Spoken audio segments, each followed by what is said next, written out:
Et je sais que dans les projets de société, beaucoup de choses ont été prévues, des réformes intéressantes, importantes pour le peuple béninois, mais nous en sommes restés malheureusement à la surface. Je parie, évidemment, si vous confrontez les deux projets de société, que les options prises par le candidat Lionel Zissou pour libérer la justice du poids écrasant de l'exécutif, ces mesures me paraissent meilleures. Mais ce qui pose problème, c'est de savoir comment ces réformes doivent être entreprises, et vous me permettrez de poser cette question en ce qui concerne le candidat Talon, que je respecte beaucoup. Lorsque nous savons qu'il est effectivement impliqué dans beaucoup d'affaires judiciaires, commerciales comme pénales, et que ces affaires vont à des hauteurs inimaginables, c'est plusieurs milliards de francs pour lesquels lui et plusieurs de ces sociétés sont en conflit direct avec l'État. Que deviendrait cette procédure lorsque, par extraordinaire, M. Patrice Talon deviendrait président? Est-il normal et admissible qu'un président en exercice soit encore impliqué dans des affaires judiciaires? Qu'est-ce qui nous garantit que ces affaires seront traitées convenablement? Surtout qu'il s'agit aussi d'affaires pénales qui ont besoin d'être élucidées.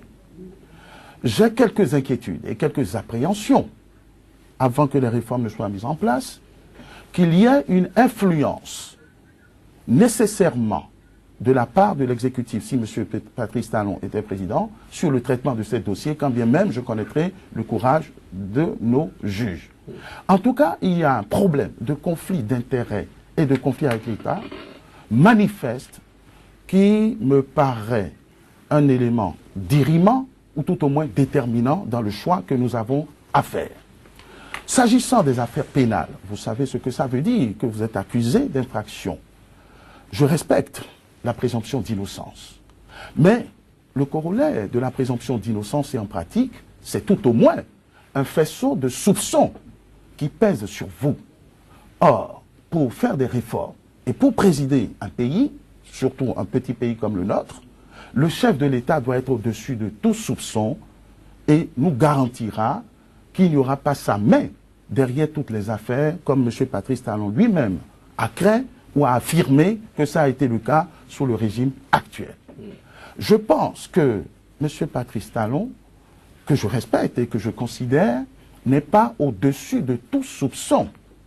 Ce qui rend problématique, d'abord sa candidature, mais je ne me prononcerai pas là-dessus, puisque la Cour constitutionnelle a validé, et que mon candidat, respectueux des règles démocratiques, a reconnu que le fait d'être déjà hissé au second tour corrige la validité ou non des candidats. Le peuple est en train de choisir.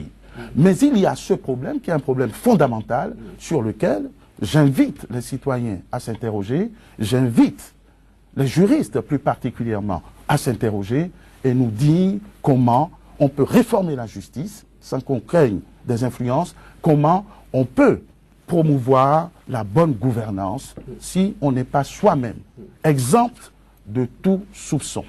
Alors, professeur Tometti, vous avez suivi Maître Rolla. Est-ce que vous êtes également resté sur votre fin sur le volet judiciaire?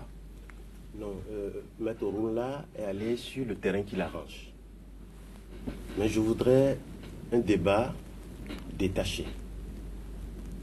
En ce sens que si la Cour constitutionnelle a autorisé M. Talon à être candidat,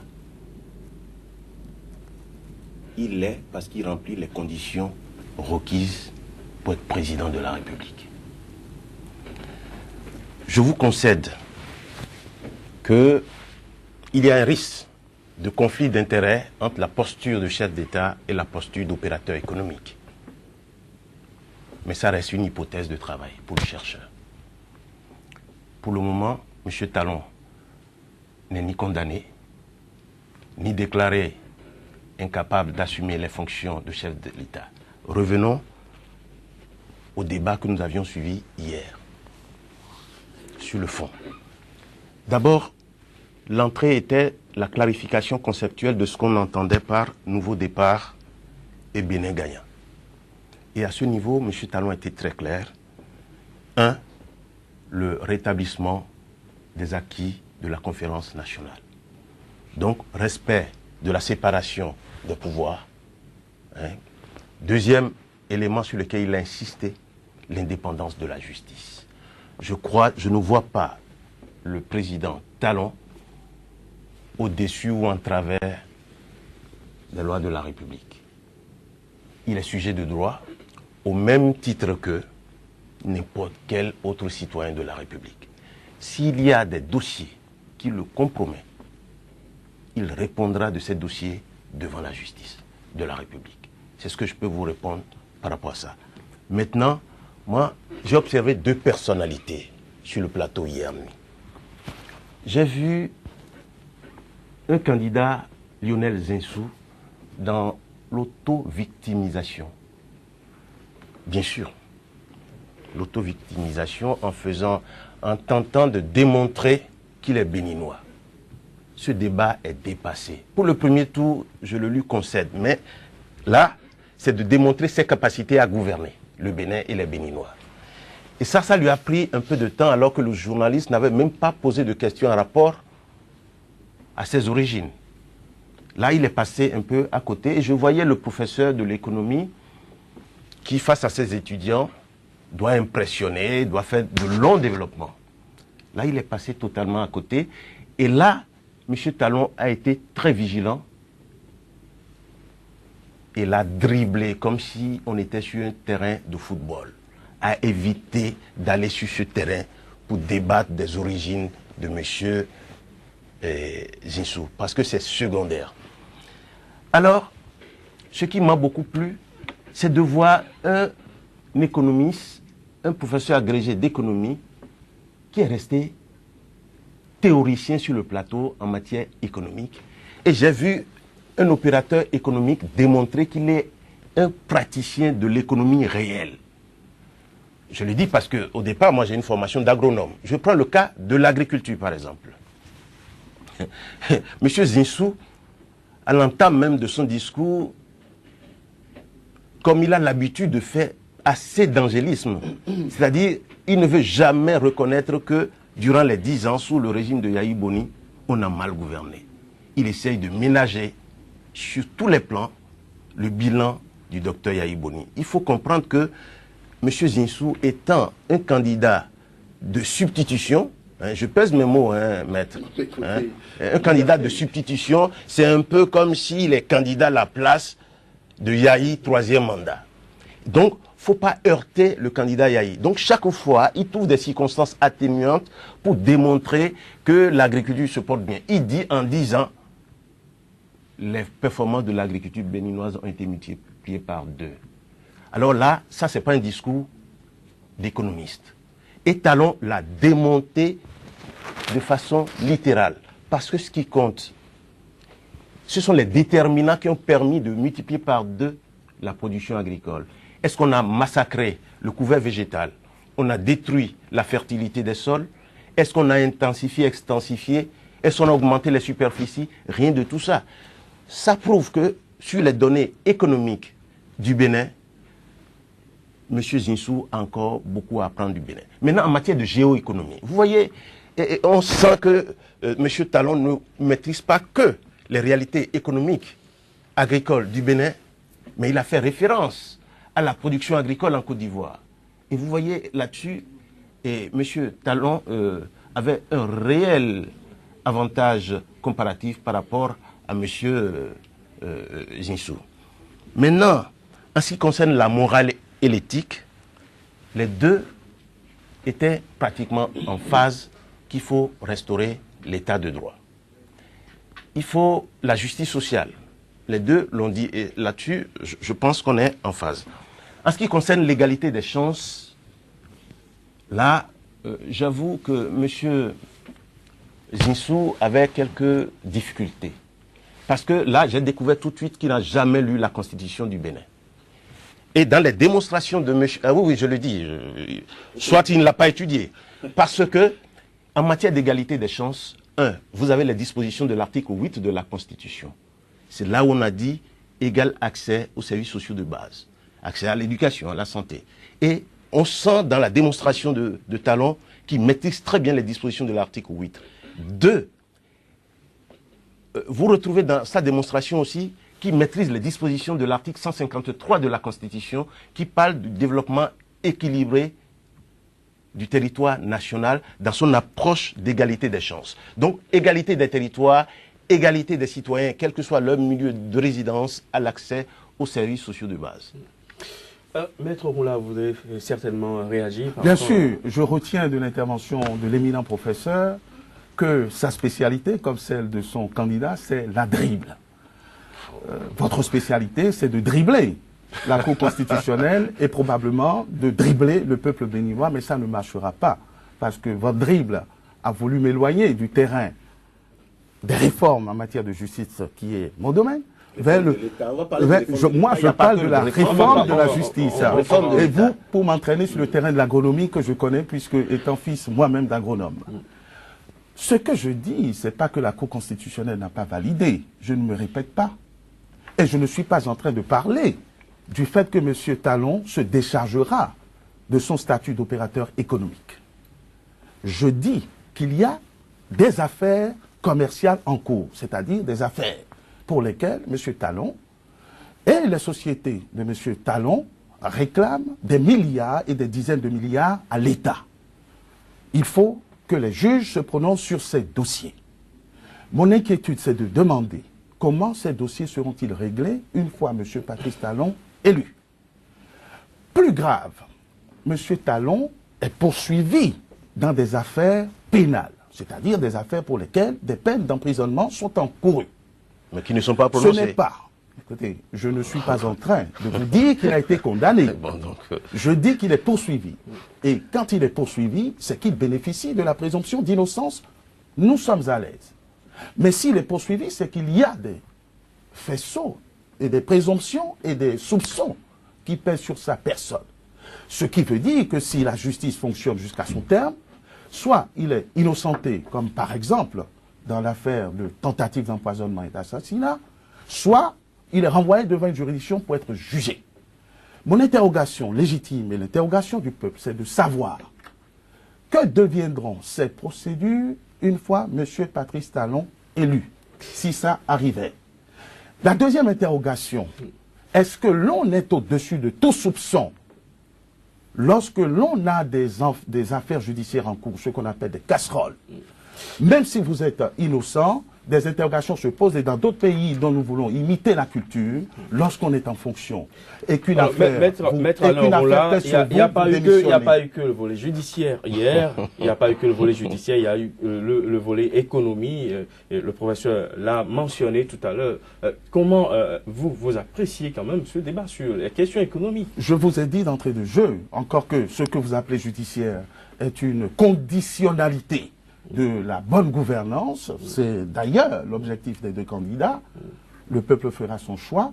Je vous ai dit, le projet de société de mon candidat, je le connais. Le projet de société de M. Patrice Talon, je le connais.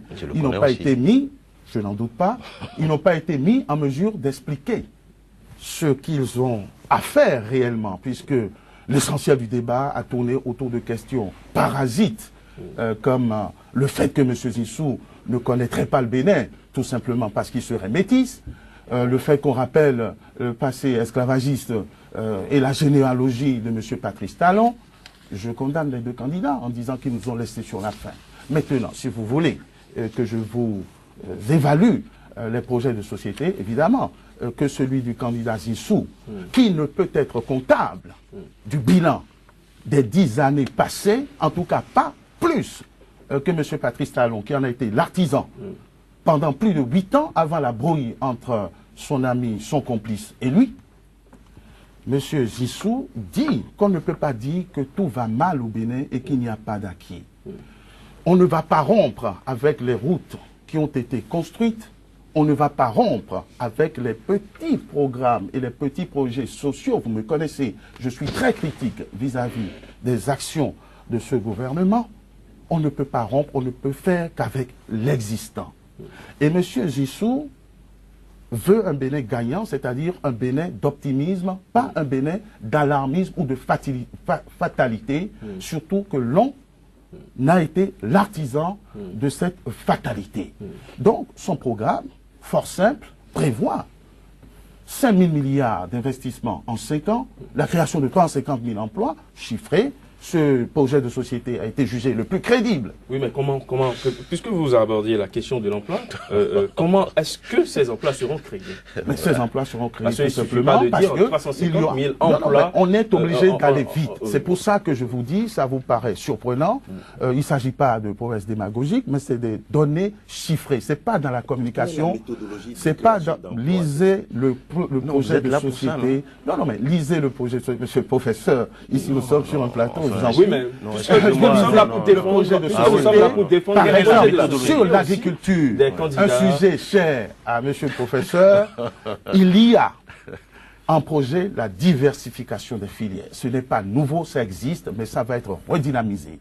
Et les mécanismes qui sont mis en place permettront à plusieurs Béninois de trouver de l'emploi. Il y a la création de la banque agricole qui est prévue, ça a échappé à tout le monde, mais écoutez, ça ne fait pas partie des projets d'autres candidats. Nous avons quand même le mérite de structurer la chose et qui va faciliter l'accélération de notre croissance à travers les performances qui sont attendues dans ce monde agricole. Oui. Est-ce que c'est comptant seulement sur les banques agricoles? Non, pas du tout. Ça fait... Vous avez parlé de 350 000 emplois. Il y a l'industrie. Mais évidemment. C'est un chiffre. Ben oui, c'est l'ensemble des mesures et des investissements. Là où vous le dites, les jeunes Béninois, ils ont de l'espoir, ils gagnent en espoir. Mais bien comment sûr qu'ils doivent avoir, mais en créant les conditions, c'est une question, je veux dire, presque scolaire, évidemment, en faisant de la bonne gouvernance, en réduisant les coûts là où ils ont été excessifs et en produisant davantage. C'est des opportunités. Il est prévu la restructuration du port de Cotonou et la construction d'autres ports. C'est des secteurs qui vont capter et qui vont demander de l'emploi. Il ne s'agit pas de décréter 350 000 emplois comme une incantation. C'est un ensemble de mesures. Et je m'en voudrais si le professeur, dont je suis sûr qu'il maîtrise le projet de société de mon candidat, voudrait m'interroger comme si j'étais dans un amphithéâtre. C'est pas un décret, c'est des mesures structurées. Et je veux tout simplement comme référence que des cabinets d'audit internationaux crédibles ont jugé ce plan meilleur que tous les autres. Professeur Tovetti, puisque nous parlons d'emploi, venons-en à la politique d'emploi de votre candidat, Patrice Talon. Qu'est-ce qui est proposé dans ce sens? Bien. La politique d'emploi du candidat Talon repose sur 3 éléments de méthode. D'abord, ça repose sur une approche de territorialisation de l'emploi et non l'entrée financière comme réponse à la question de l'emploi. Qu'est-ce que j'entends par approche territoriale de l'emploi? Chaque commune a des potentialités, a des problèmes, c'est-à-dire des potentialités à transformer en création de richesse, a des problèmes à résoudre. Et à côté de potentialités et problèmes de chaque commune, on développe autour ce qu'on appelle l'ingénierie territoriale. Et là-dedans, vous avez les différents corps de métiers permettant de valoriser les potentialités, de résoudre les problèmes. 2, l'ingénierie juridique, parce qu'il faut passer des contrats sur les marchés publics. 3, l'ingénierie financière, c'est-à-dire un financement indexé sur les besoins réels de financement des activités. 4e élément, nous avons un enseignement supérieur qu'on est en train de déconcentrer, déconnecter aujourd'hui du développement économique territorial. Donc on va articuler les différents ordres d'enseignement avec la problématique de développement territorial. En dehors de ça, il y a un aspect concernant une tendance au Béninois à être de plus en plus individualiste. Nous allons mettre dans chaque commune des ingénieurs en économie coopérative pour permettre aux Béninois de créer des emplois de type associatif. Est-ce que vous pouvez plus expliquer, professeur? Voilà. Vous voyez, qu'est-ce qui se passe? Moi, j'ai été créateur d'entreprise. J'ai une ferme à Calavi que j'ai dû fermer au bout de 5 ans. Pourquoi? Tout le monde produit des œufs. Au même moment, nous saturons le marché et en plus de ça, nous avons des importateurs d'œufs qui viennent casser le marché intérieur. Deuxième élément, en achetant individuellement les intrants, les intrants nous revenaient très chers. Alors quand vous allez chercher du crédit, qu'est-ce qui se passe? Vous maîtrisez le risque interne lié à votre activité, mais vous ne maîtrisez pas du tout l'environnement externe de l'entreprise. Et c'est l'environnement externe qui tue les Béninois. Et autre élément qui tue l'entreprise béninoise, c'est le manque de confiance entre les Béninois. Donc l'éducation coopérative est une éducation qui vous met en prédisposition de pouvoir faire confiance à l'autre et construire des projets viables avec lui. Et ça va être un élément déterminant parce que l'emploi individuel, c'est fini. Parce que le Bénin produit chaque année 150 000 jeunes diplômés sans emploi, monsieur. Donc on ne peut pas donner individuellement chaque année 150 000 emplois à des Béninois. Ce n'est pas possible, nulle part au monde. Vous comprenez? Ça, c'est un aspect très important. Un autre aspect lié à la promotion de l'emploi, c'est la révision des programmes de formation dans les différents ordres. Et là, M. Talon va mettre l'accent surtout sur l'enseignement technique, d'une manière générale. En dehors de ça, il est question de créer le ministère de l'Éducation avec un conseil national d'éducation qui serait l'instance constituée de membres élus chargés de donner les grandes orientations en matière de réforme de l'éducation pour que l'éducation soit articulée avec les besoins de développement réels dans nos communes. Voilà sur le plan de l'emploi, la stratégie. En dehors de ça, le développement de l'emploi est étroitement lié au développement de l'économie. Et ça touche la question de l'énergie. Et hier, mon candidat disait, au lieu de produire l'énergie à Cotonou et le transporter à des coûts très élevés à l'intérieur du pays, on va délocaliser le système de production de l'énergie de manière à ce que l'énergie puisse soutenir les différents corps de métiers artisanaux et agricoles à des coûts d'accès abordables. Et je crois fermement à cette approche. Alors, Maître Alain Oronla, revenons maintenant sur le concept de la rupture qui devait être également au centre de ce débat. C'est un concept aujourd'hui qui est revendiqué par les deux camps en face, les deux camps qui se font face pour le second tour de ce scrutin. Dans quel cas se situe aujourd'hui la vraie rupture? La rupture, thème malheureusement galvaudé par les candidats, a pris des formes diverses. Lesquelles? Monsieur le professeur, c'est un réflexe chez vous. La pédagogie et les dribbles. Mais l'essentiel, c'est de marquer le but, et je suis en train de marquer. Il y a la rupture que j'appelle fracture, cassure. Il y a la rupture apaisée, la rupture consensuelle.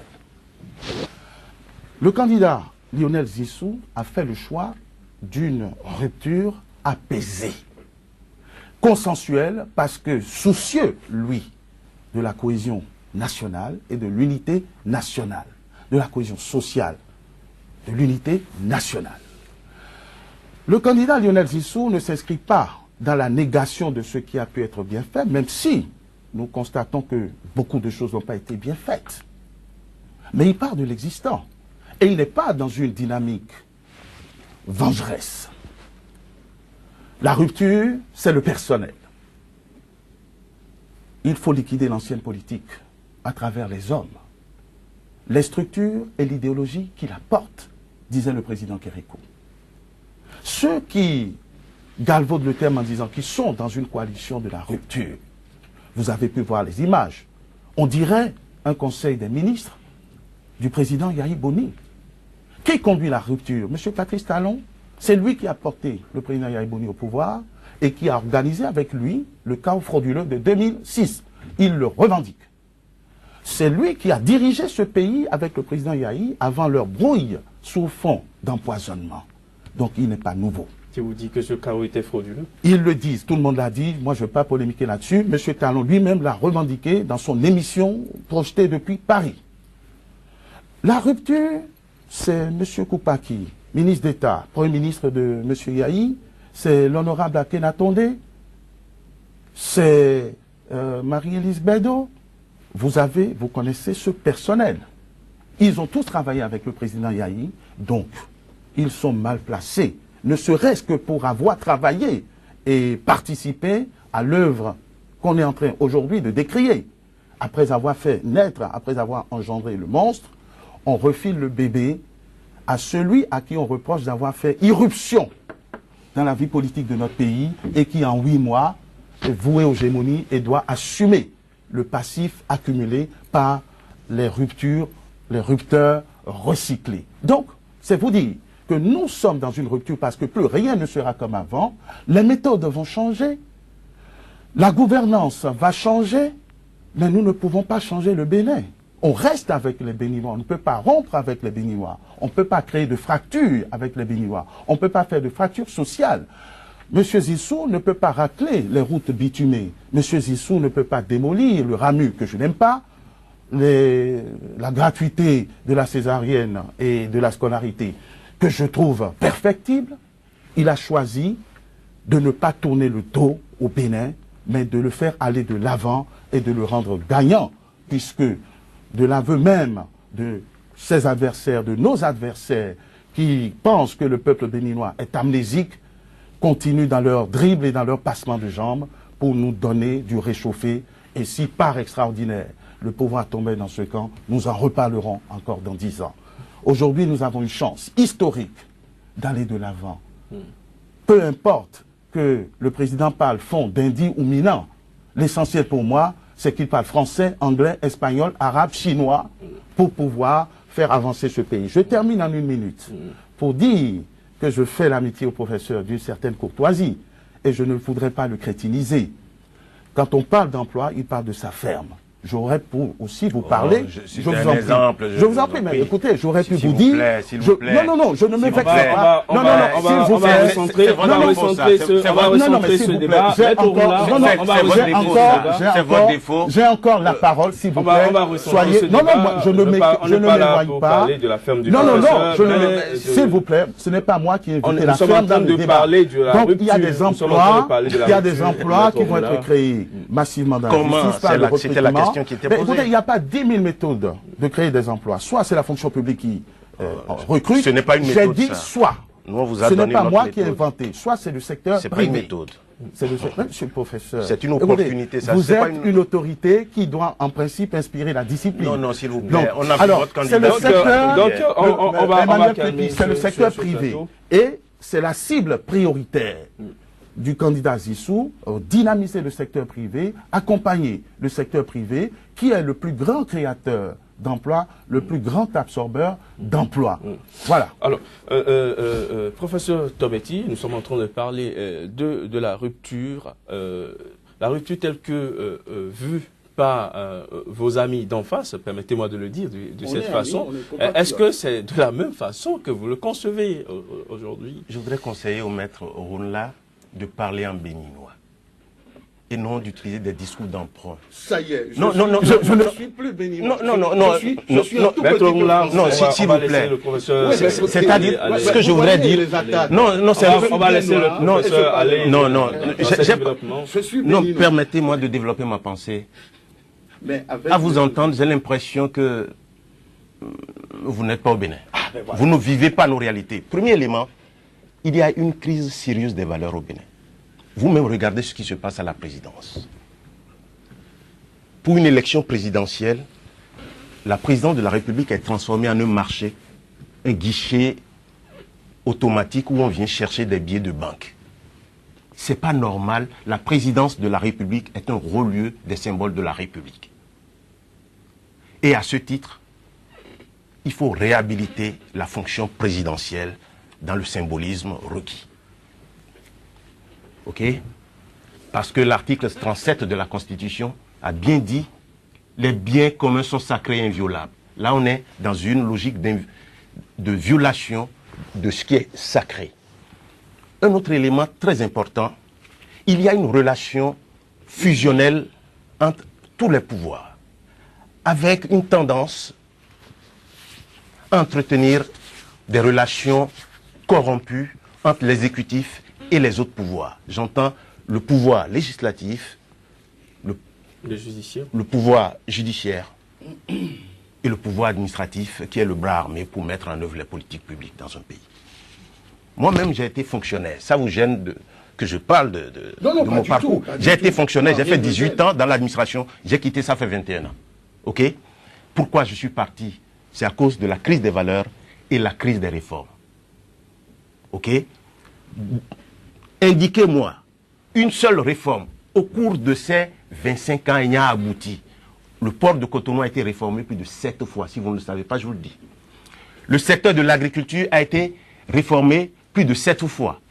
Au cours des 10 ans là, vous prenez, quel que soit le ministère, on a vu se succéder 8 à 10 ministres, y compris votre ministère de tutelle.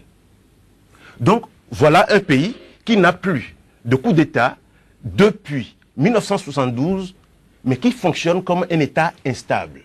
C'est pourquoi hier, M. Talon a dit qu'il faut arrêter que l'exécutif continue de défier la justice. C'est un message que vous devez bien accueillir dans votre milieu professionnel. Le chef de l'État ne respecte pas la signature, sa signature, la parole donnée. Il remet en cause les décisions de justice, c'est-à-dire ne les applique pas. Est-ce qu'on va continuer avec ce schéma-là? Regardez notre administration, la question de la politisation. Vous êtes nommé parce que vous appartenez à des partis politiques. Un pays qui contient plus de 250 partis politiques. Et aucun de ces partis politiques n'anime la vie politique, mais n'anime que des campagnes électorales. On va continuer avec ce schéma-là.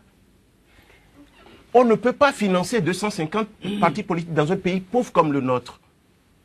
C'est pourquoi nous disons au titre des réformes qu'il faut la réforme du système partisan pour arriver à de grands blocs de partis organisés autour d'idéologies, autour d'une offre d'éducation des citoyens, pour que nous passions de statut d'habitant à statut de citoyen, sujet de droit. Parce que l'habitant est une donnée biogéographique et socioculturelle. Vous comprenez? Donc aujourd'hui, nous avons la faillite du système partisan, la faillite du système administratif, parce que notre administration est hyper corrompue. Et nous avons une confusion des gens. Aujourd'hui, on ne voit plus les limites entre le milieu religieux, le milieu des affaires, le milieu de l'administration, le milieu politique. Il y a une confusion totale des systèmes.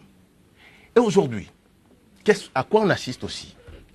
Mais vous savez, pour voter même certaines lois, même le budget de l'État, il faut que l'exécutif distribue des enveloppes aux députés. Ce n'est pas normal. C'est ça que nous appelons la rupture. Aussi, regardez la qualité de l'enseignement. Mais les cadres, moi j'ai travaillé à l'extérieur pendant quelques années. On était très appréciés. Mais aujourd'hui, nous avons perdu notre fierté quand nous sortons du Bénin. Les cadres béninois ne sont plus enviés dehors. Il faut restaurer la qualité de la formation pour que nous ayons des ressources humaines de qualité. Donc il faut rompre avec la médiocratie à tous les niveaux. On ne peut pas nous en vouloir de ne pas opter pour une telle rupture. Là où je suis d'accord avec vous, vous savez, dans un premier temps, quand on assiste à la faillite de l'État à travers la faillite d'un régime politique qui a usé les valeurs, qui a usé les réformes, pour en découdre, qu'est-ce qu'on fait? On forme une grande coalition. Même si on a été de l'autre système, mais bien sûr, ça arrive, ça. Voilà. Donc, dans un premier temps, je suis institutionnaliste, hein, monsieur. Bah, écoutez, non, s'il vous plaît, faut pas tout ramener. Donc, dans un premier temps, la démarche, qu'est-ce qu'on fait? On part d'abord de l'assemblage. Et ensuite, on va à un ensemble. Donc, pour le moment, c'est vrai, ce n'est pas un ensemble encore cohérent. Mais c'est un assemblage de gens de différents courants idéologiques, de différentes sensibilités. Voilà, c'est comme ça. Donc, pour le moment, c'est des gens révoltés contre un système qu'ils désavouent, qu'ils désapprouvent. Et c'est normal, ça se passe toujours comme ça. Voilà. Maître Alain Romla... Est-ce que j'ai une réaction? Oui, évidemment. Vous avez une réaction. Évidemment. On va y aller, puisque quand on parle de rupture, Maître Romla, vous semblez mettre la rupture sur le compte des personnes qui ont appartenu à un système. De ce côté, nous avons entendu le professeur parler de la rupture en matière de réforme des pratiques, des institutions telles que gérées aujourd'hui. Justement, justement, M. Crépy, écoutez, moi, je pense que je suis un homme de synthèse, c'est-à-dire que je pars du principe qu'il y a des acquis communs. La rupture, mais nous sommes d'accord pour la rupture, mais pas la fracture, pas la cassure, c'est ce que je dis. La rupture, ce n'est pas seulement les hommes, mais c'est d'abord les hommes. Vous estimez que cette coalition en place veut faire de la cassure? Revenez avec un homme. À cause d'un homme, le président Yahi, lui seul, les politiciens du Bénin veulent saper l'avenir du Bénin. C'est de ça qu'il est question. Mais je poursuis. Écoutez, quand vous parlez, je n'interviens pas. Donc on est d'accord qu'il faut changer les méthodes. Qu'est-ce que vous redoutez? Je ne redoute rien du tout, mais absolument rien. Vous avez dit qu'il veut saper Vous n'avez pas interrompu le professeur dans ses développements. Vous avez dit quelque chose qui nous intéresse. Bien sûr, je sais. Je vais le faire, vous savez, j'explique toujours. Laissez-moi 2 minutes et vous comprendrez, à moins que vous ayez déjà compris. Donc, il faut la rupture. Les méthodes de gouvernance ne sont pas les bonnes. Elles ne sont pas les meilleures, elles sont malheureuses, on le critique.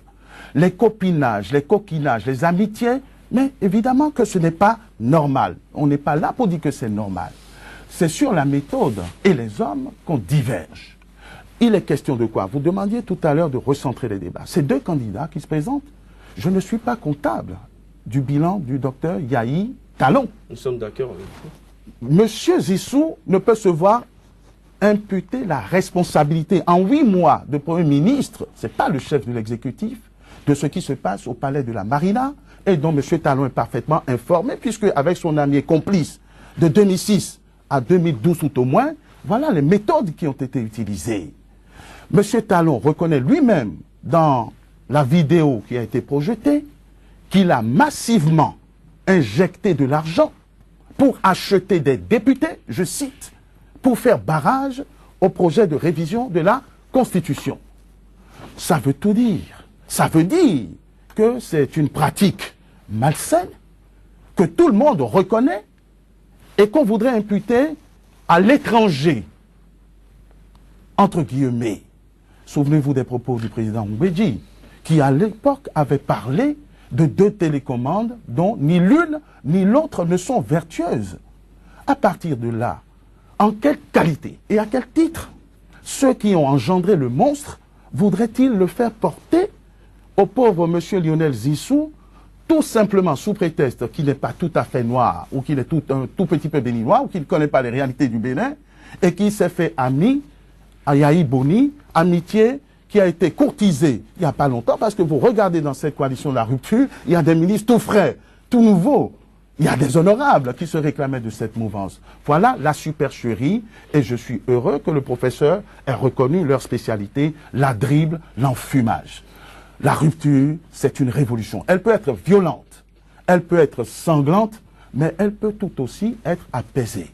L'homme responsable que je soutiens, qui n'a pas nécessairement besoin de savoir où est-ce que l'argent se distribue pour connaître le Bénin, qui est un petit pays, Nous avons besoin d'avancer.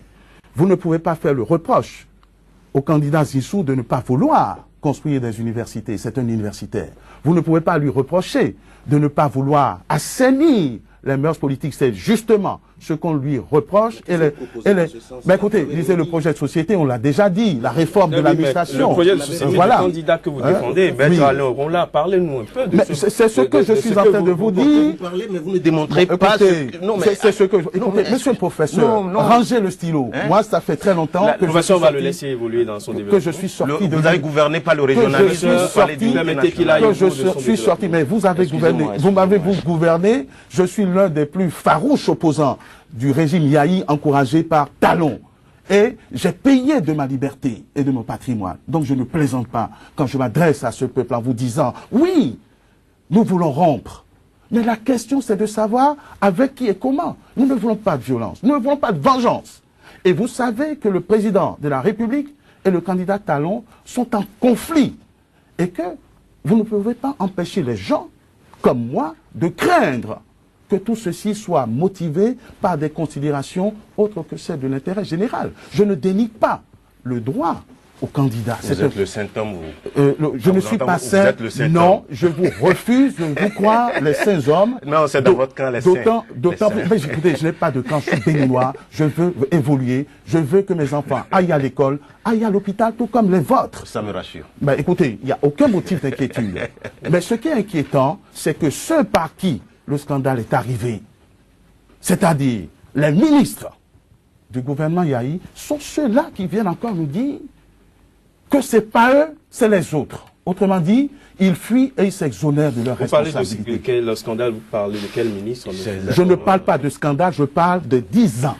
Et je parle de l'inventaire. Je dis que si la cour du mouton est sale, ce n'est pas au cochon de le dire. C'est tout simplement une image. J'ai beaucoup de respect pour tout le monde. Pour tout le monde, je dis que ceux qui prônent la rupture sont les moins bien placés pour reprocher aux nouveaux venus qui ne connaissent pas le Bénin, ce qui est d'ailleurs plus rassurant pour moi, de vouloir dire que c'est lui qui va porter le lourd fardeau du régime de Gabéji qu'on a contribué à installer. C'est tout. Mais professeur Tobeti, voilà, maître Oronla, qui voit en l'ensemble que constitue la coalition de rupture mise en place aujourd'hui, des personnes qui ont contribué à la ruine de ce pays, qui se retrouvent aujourd'hui de l'autre côté pour, soi-disant, vouloir sauver ce pays. Voilà, la pierre est jetée de votre côté. Non, vous savez, le système qui a produit en 2006 Dr Yahi Boni comme candidat à l'élection présidentielle, c'est le même système qui a produit aujourd'hui Lionel Zinsou comme candidat projeté à l'élection présidentielle. Il faut avoir le courage de le dire. Si vous estimez que le régime du docteur Yahi Boni s'est soldé par un échec sur le plan politique, sur le plan économique. C'est évident. Ah, ça me rassure. Bah écoutez, moi je suis un honnête homme. Non mais vous pensez que vous ne pouvez pas être, vous, président de la République du Bénin? Bah, j'ai 40 ans, j'ai plus de 40 ans et je suis d'une moralité plutôt respectée. S'il vous plaît, ne pensez pas que tous les Béninois de l'intérieur sont des cancres. Ah, on n'a pas besoin d'aller chercher sur la planète Mars des extraterrestres pour venir nous gouverner. Arrêtons de donner cette impression-là que tous ceux qui sont restés au Bénin ici professeur Tometi, Lionel Zinsou est béninois. Non, il est béninois, je ne remets pas en cause sa nationalité. Mais de grâce, vous savez, Dr Boni Yahi a gouverné avec 102 partis politiques et plus de 300 mouvements affiliés. Qu'on ne vienne pas nous dire que dans ces 102 partis politiques, plus de 300 mouvements affiliés, on n'a trouvé aucun béninois capable de diriger les béninois. Ça, je ne peux pas l'admettre. Je ne peux pas l'admettre. Là, c'est une erreur politique extrêmement grave qui montre bien que Dr Boni Yahi a gouverné dans une logique d'instrumentalisation de tous ses ministres. D'abord, si vous êtes habitué à faire l'analyse des modèles institutionnels, vous allez constater que Dr Yahi Boni n'est pas quelqu'un qui délègue le pouvoir. Il a une approche concentrationnelle du pouvoir, tout part de lui, tout revient à lui. Et après il dit, ah je ne suis pas au courant. La rupture que nous prônons, on n'aura plus un président qui va concentrer le pouvoir d'État à la Marina. Les ministres seront responsables. Les ministres vont nommer leurs collaborateurs. Et c'est parce que on a toujours cette conception de ne pas faire confiance à ses collaborateurs qu'on est allé chercher M. Zinsou. On ne peut pas devenir en 6 mois, débarquer comme ça dans son pays. Vous ne connaissez pas le système culturel, le système politique, même pas le système administratif. Et paf, parce qu'on dit vous êtes brillant professeur d'économie, ça y est, aidé par de brillants juristes, bon, qui savent tenir de grands discours. Ok, si on m'avait consulté, on n'en serait pas là. Et ça y est, et puis on dit oui, avec lui on va mobiliser beaucoup d'argent. On a tenu le même discours en 2006, on dit avec Yahi Boni, la diplomatie financière sera active, il va faire venir des milliards, et c'est le même discours qu'on tient aujourd'hui. Arrêtons cela. Maître Alain Roula, j'ai une question pour vous. Avant, nous sommes à moins d'une minute de la fin de cette émission. Vous avez parlé des hommes qui se retrouvent aujourd'hui du côté de la coalition de rupture, à supposer que ces noms que vous avez cités, Marie-Élise Guedo, Akena Tondé et consorts, se retrouvaient à... Pascal Koupaki avait appelé à voter Lionel Zinsou au second tour. Vous les aurez rejetés? Ah non, pas du tout. Il ne s'agit pas de rejeter. Non, non, pas du tout. Écoutez, je ne suis pas clientéliste. Vous me faites un procès d'intention comme vous le faites au Premier ministre. Oui, mais il ne faut pas me perturber. Nous sommes tous béninois et nous voulons aller de l'avant. Mais pourquoi jeter aujourd'hui la pierre à ceux-là qui sont de côté de la rupture? Parce qu'ils veulent être les promoteurs et les leaders de cette rupture, comme s'ils n'avaient pas participé à la chose. Chacun a sa place dans la société. Mais quand on a échoué, il faut avoir l'échec aussi modeste que le triomphe. Mais je voudrais très rapidement vous dire que vous avez compris les motivations de cette coalition. C'est d'abord une allergie au président Yahya Bouni, ce que je peux comprendre, et une réaction épidermique à l'encontre de notre compatriote, tout simplement, après avoir été métis, parce qu'il aurait été, ou il serait de la diaspora, comme s'il n'était pas béninois. Je pense que le peuple attend autre chose. Je fais partie de ce peuple qui voudrait qu'on aille loin, ensemble, et qu'on gagne avec Patrice Talon, avec tous ceux qui le soutiennent, y compris ceux qui ont échoué. On n'est pas dans une logique de vengeance ni de revanche. On veut une rupture apaisée, consensuelle, dans l'unité nationale, avec vous, professeur Tometi, en espérant que vous m'inviterez à aller visiter votre ferme, puisque moi aussi, j'ai une ferme héritée. Maître Alain Orunla, les Béninois vous aurez compris. Merci à vous d'être passé sur ce plateau. Maître Alain Orunla, professeur Simon Narcisse Tometi, merci à vous d'être passé défendre sur ce plateau de 100% Bénin vos idées. Mesdames, Messieurs, ce sera tout pour cette émission. Merci d'avoir été en votre compagnie et très bonne suite des programmes sur SICA.